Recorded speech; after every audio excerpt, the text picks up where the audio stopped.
Women artists like Megan Thee Stallion have exposed rap's double standards on sex, says hip-hop-loving anthropologist Nikki Lane. When it comes to flaunting their sexuality and sensuality, hip-hop artists have fought for their right to be as nasty as they want to be, for decades. 2 Live Crew's public legal fight against censorship of their album, As Nasty as They Wanna Be, was a historic moment for the genre in terms of establishing artists' right to self-expression.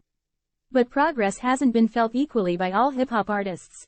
Women and members of the LGBTQ+ community have all faced backlash from observers outside the industry and gatekeepers inside it, as they've looked to express themselves sexually.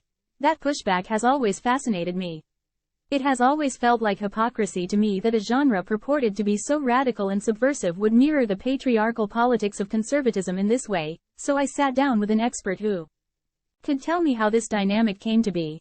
Nikki Lane, who has a doctorate in anthropology, is a hip-hop-loving artist and professor at Duke University who specializes in linguistics and gender studies.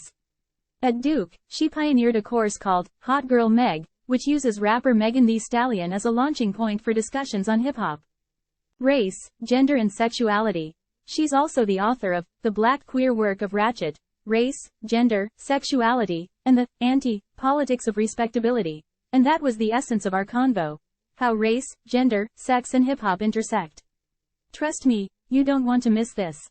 Time equals 400 Ms. greater than Lane and I discussed the importance of hip-hop icons like Tupac Shakur, Missy Elliott and Trina.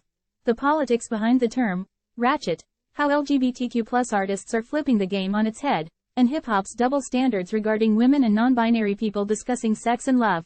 I think the politics of respectability in black popular life has often meant that only those black people willing to adhere to a certain kind of middle-class decorum are elevated, Lane told me.